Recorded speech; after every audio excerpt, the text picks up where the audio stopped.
Hey guys, welcome back. This is the beginning of season 3 of Designcast, and I am just absolutely excited and really stoked to have a good friend of mine and colleague here, Jarrett Dunbar. And I want him to tell a little bit about himself because he can only do himself justice. I know that I will definitely mess something up. And so, Jarrett, thanks for being here, man. You don't give yourself enough credit, Jason. You do it. Nice. Yeah, So, can you introduce yourself a little bit, Jarrett, and tell us about who you are and where you're from and that kind of stuff? yeah, of course. As Jason said, my name is Jarrett Dunbar. I'm a MYP design teacher, formerly grade 5 teacher at Chadwick International, which is where Jason and I met. Heading to Rio de Janeiro to the International School of, or American School of Rio de Janeiro, started in July. So I well into it now. But yeah, I am currently a teacher. Started out in the United States as a product designer and design professional. That's where my background, my education is in. Went to Arizona State University to major in design management and industrial design. Following school, I got out. I started doing freelance design work. And, for me, I'm very independent and freelance design work wasn't paying the bills like I needed it to pay the bills. I was the definition of a starving artist and I needed consistency. And I was able to find a path in teaching in Arizona. And even being in that space, being that it's something that I wasn't used to, I wanted to find some way to incorporate design. So I had my students trying to use Legos, show what you're thinking. Uh, we're going to do a sustainability project. This is the design process. Sketch out your ideas, things like that. And I really want to get them thinking creatively and visually. And I didn't know that this field and this lane was an opportunity or that it actually existed. So I was just like, okay, I'm just going to try to find some way to be a design teacher, even though I don't know if that's even a thing. So anyway, I ended up finding out about teaching abroad. I moved to South Korea to teach English, and I stayed teaching English for about 2 years.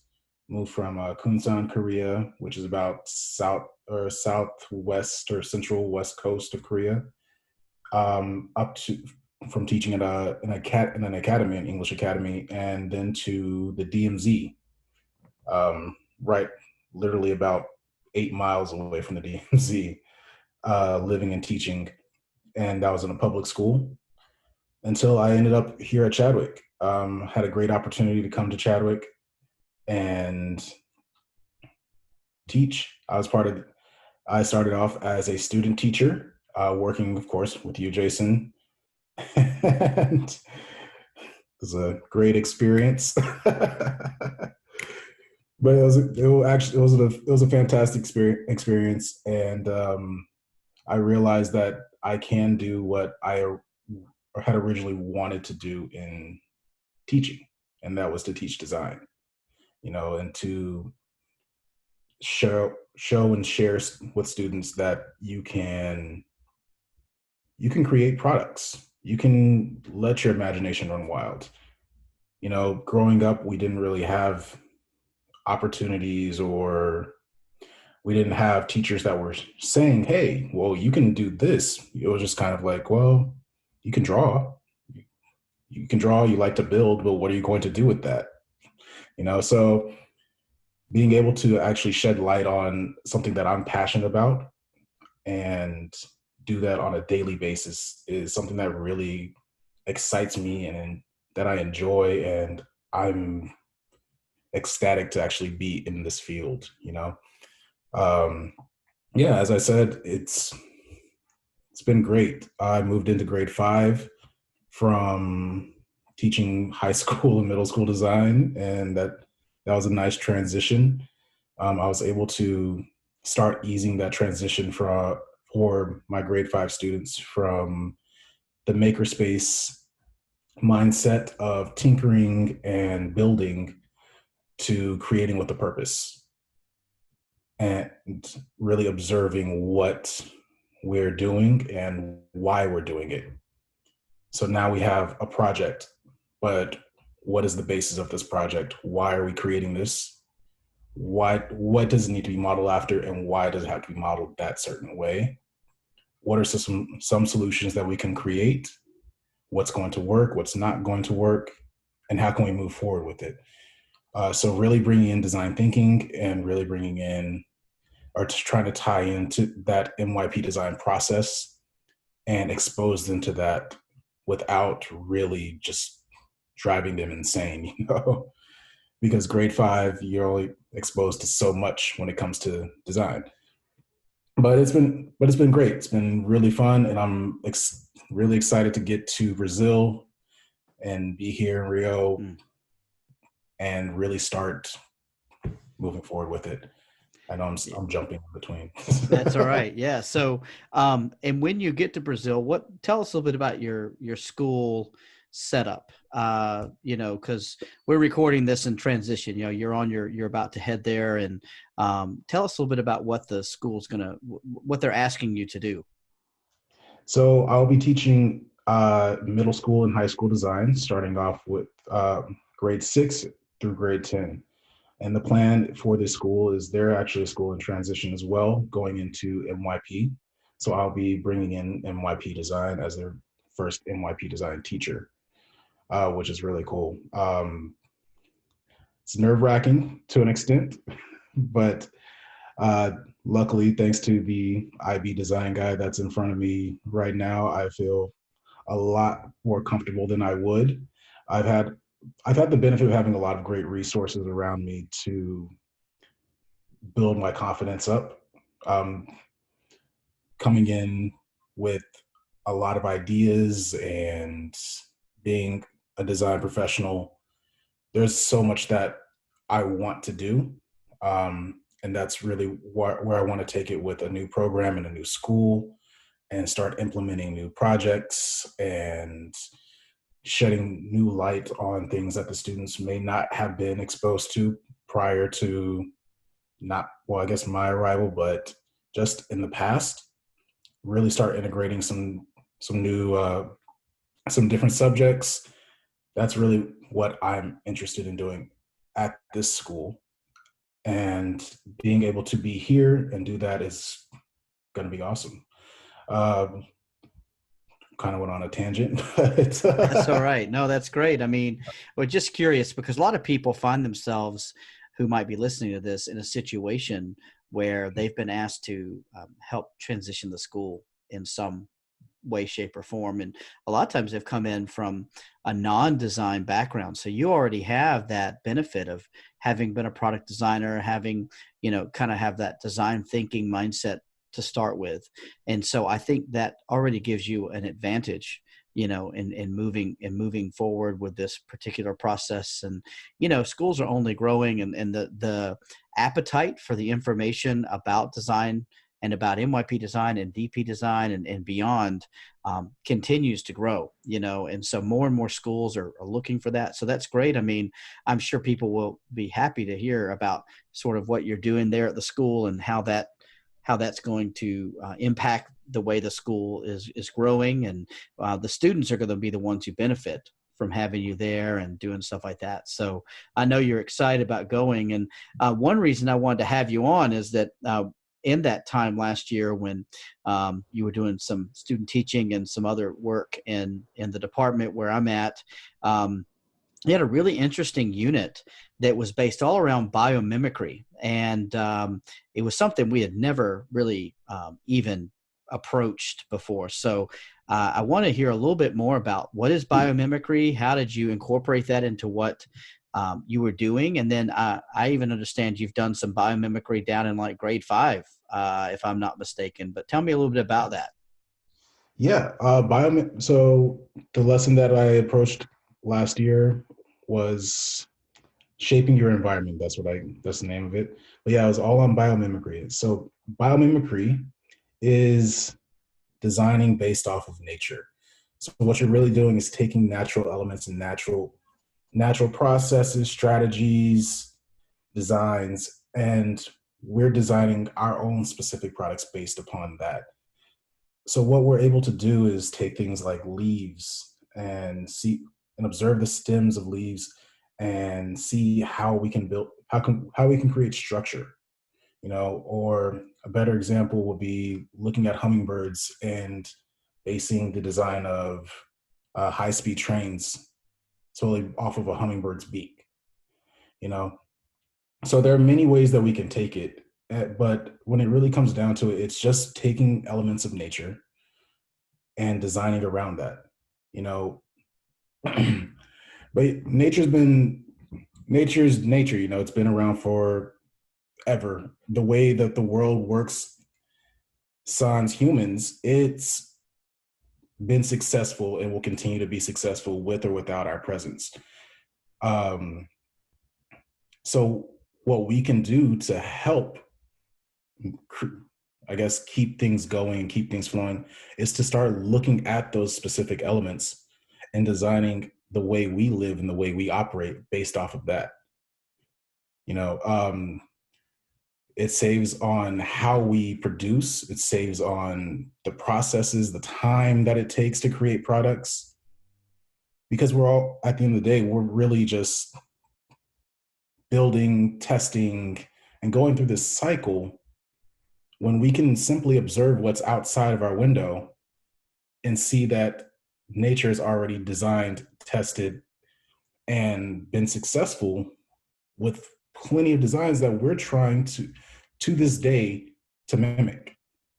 you know so biomimicry is really just the act and the art of meshing design and nature together so we can be as successful as the world around us.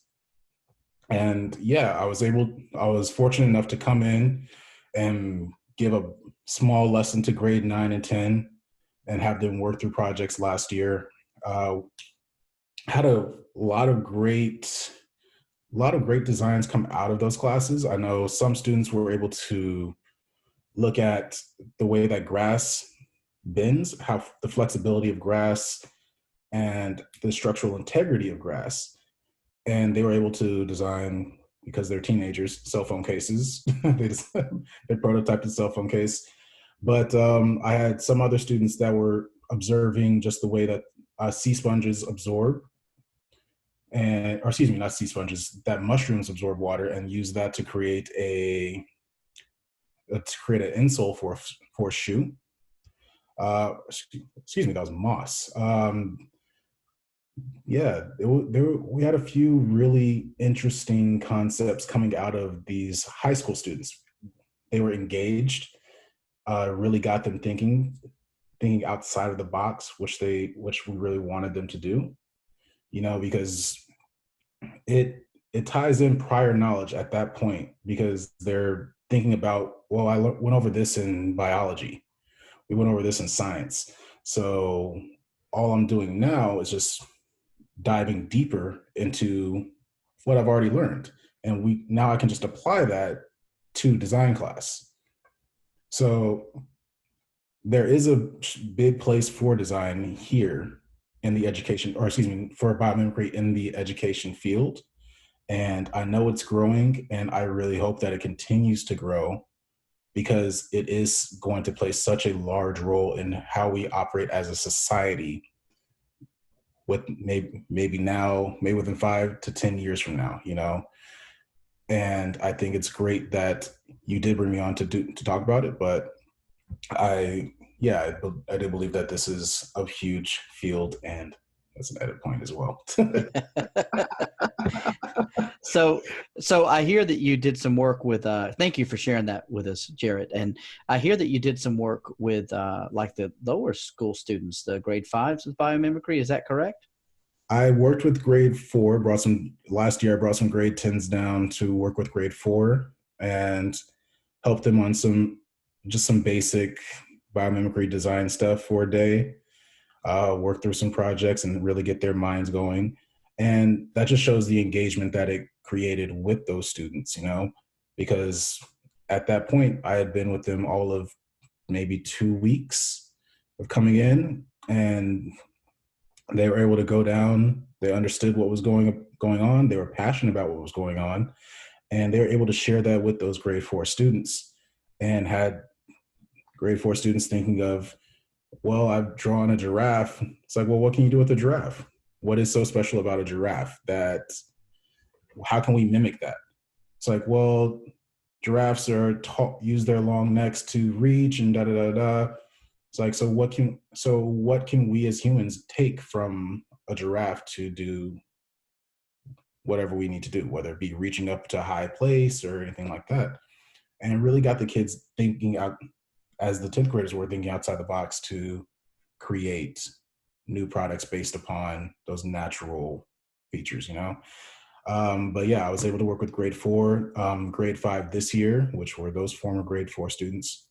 And I was able to take them into Makerspace and create a bee project. So my class is 5B, so we had based something around bees.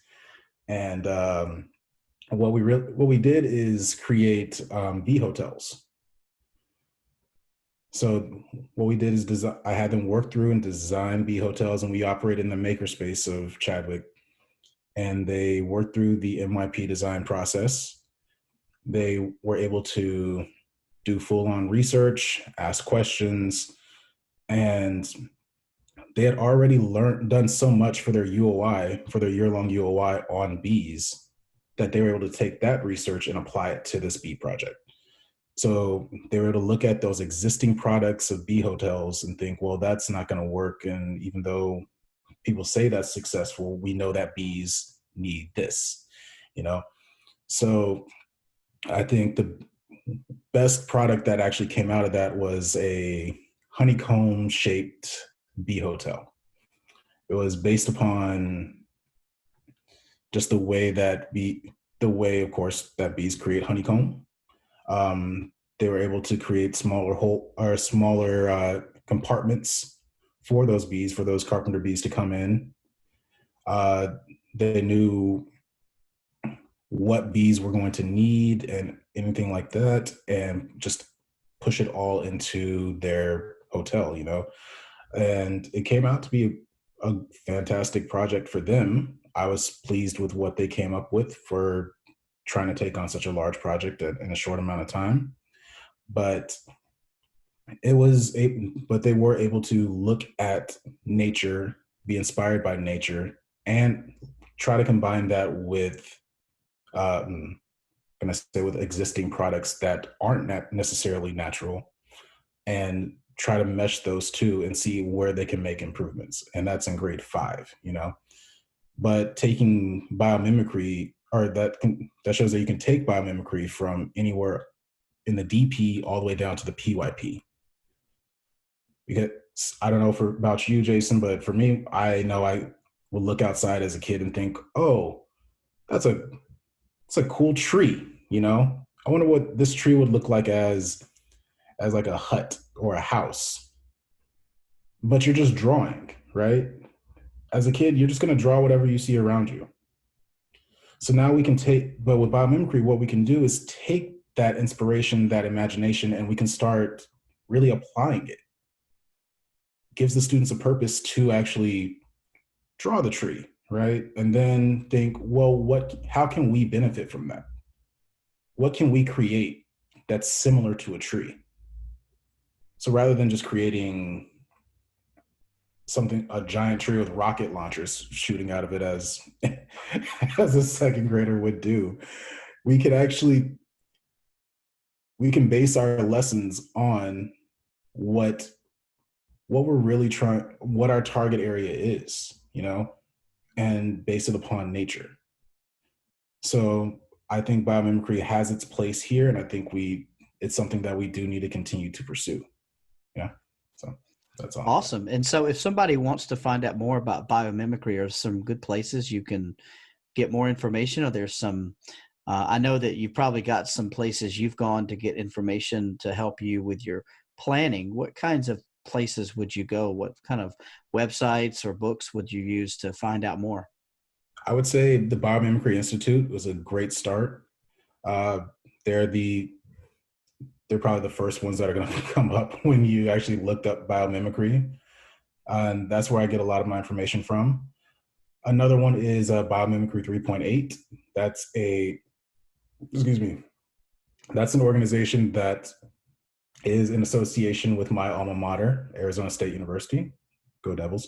Um, they are, what they do is they actually provide professional development for teachers or for professionals in general, not only educators, but they provide learning resources and training, consultancy work, all around biomimicry. So that would be another one. There are a few places on Twitter that are the same. Another great resource for teachers is AskNature. AskNature is basically a giant search engine for biomimicry. So if you want to research trees, bees, ants, whatever it may be, you can type in the name of something and it's going to pull up articles upon articles of what you really want to look into and different strategies and how these natural elements can affect you or can affect us and how they can benefit us. So AskNature would be a great resource as well. That's awesome. Now, why is there a particular reason why Arizona State University has this sort of institute? Is it something to do with a lot of stuff in Arizona sort of is biomimicry based, or is it just, it is, I mean, like, is there a particular reason why? So ASU does push that we are that we are very big on innovation. Number one school in the nation on innovation. That's anyway.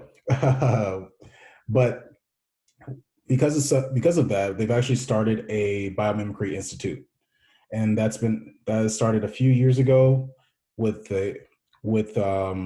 some professors from the Design Institute, from the Herberger College of Design, as well as some bioscience professors. And basically what they did was come up with a master's program based upon biomimicry. And from there, they've been able to branch off and create some more programs, such as a certificate program, as well as an undergrad program, all on biomimicry. And yeah, Arizona is a beautiful place to actually get that going, just because there are so many different natural elements that you can be inspired by, whether it be a desert, a forest, a mountain, rivers. It's in Phoenix, or not in Phoenix, but in Arizona in general, to just kind of see and get that inspiration. Very cool, man. So thank you for that, because I think there's probably a lot of people who are familiar with the concept, but I don't know if they've ever thought about applying that to design units. And so that's one reason I was so excited to talk to you about this. And so, but in addition to that, what kinds of things are you excited about at the moment? What are you really pumped up about going on right now? It can be about anything, but what are you excited about? I'm definitely excited for starting the new school year. That's whether it be distance learning or not, I'm still excited about it. It's brand new. It's a brand new position, something I've always loved to do. Excited for a new country. That's going to be awesome. What I'm really interested in is, we've spoken on biomimicry, but Jason, being in Songdo, we're not really surrounded by a lot of nature. I mean, we have parks, but it's not the same, right?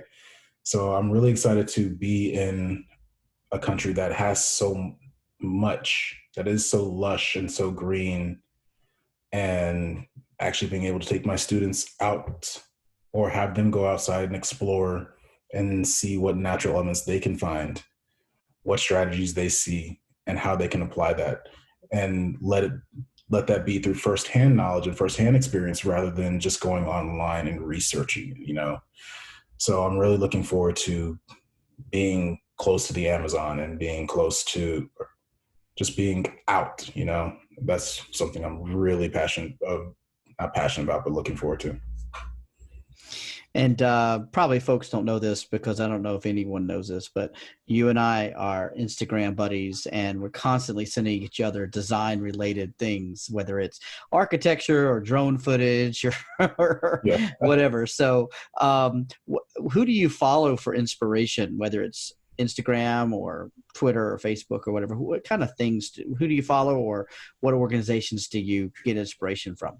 I follow I follow a lot of college students actually. When it comes to design, I definitely follow a lot of industrial design students and industrial designers.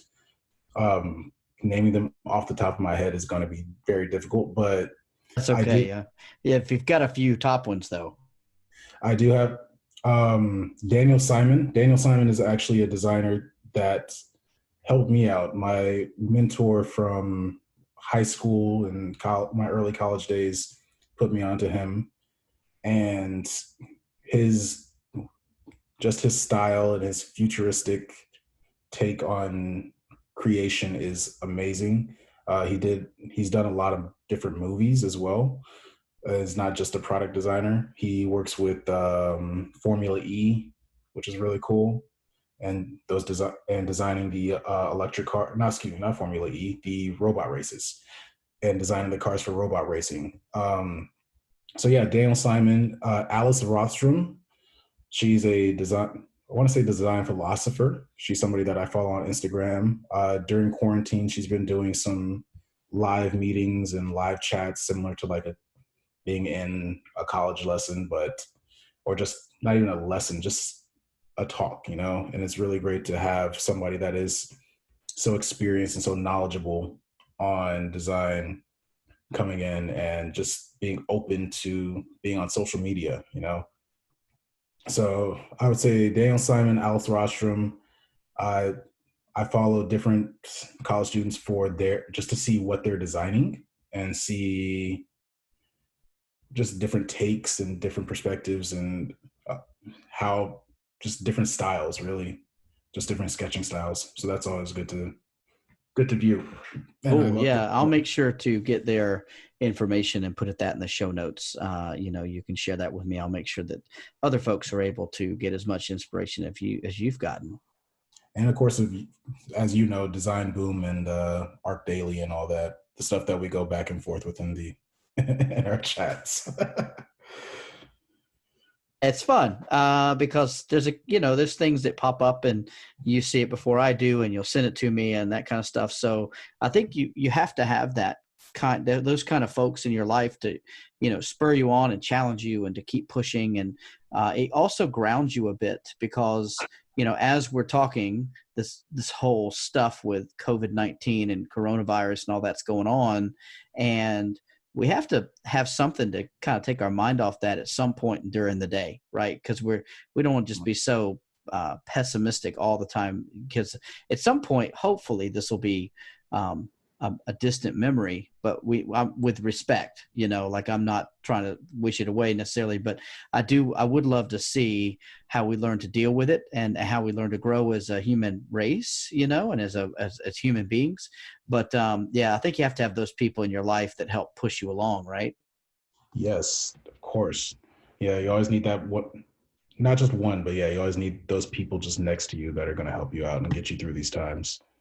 Uh, Absolutely. Yeah, man, that's great. Hey, so let me ask you this, Jarrett. How can folks get in touch with you if they want to follow you? I know you've got a lot of Instagram stuff going on, but how can folks get in touch with you? if you want to get in touch with me, I am always available on social media. Of course, my email or my Instagram is wow, J Dunbar EDU, and rather than an A, it's a V because I don't know. And my Instagram or my Twitter would be I am not J Dunbar with a V. Twitter won't let me change that, so I just ran with it. So I am not JDUNBVR on Twitter. And again, I'll make sure that people have that in the show notes so they can listen to that.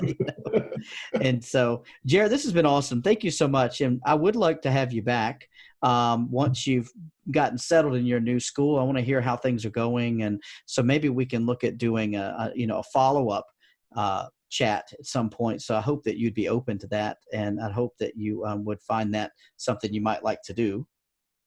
I'd love to. I'm happy to come on anytime. So Yeah, I know. I appreciate that, Jared. And I want you to know I appreciate your collegial camaraderie. I appreciate that. And I wish you all the best in your new position. And I really do appreciate you coming in and sharing your expertise today. thank you, Jason, and thank you for all your mentorship and help getting me through this. It's been a pleasure. Absolutely, Jared. And I just hope that you pass it on, man, and pay it forward with other folks, in the future. Of course. Of All right. course. Thanks so much, man. I appreciate it. No problem. Thank you, Jason.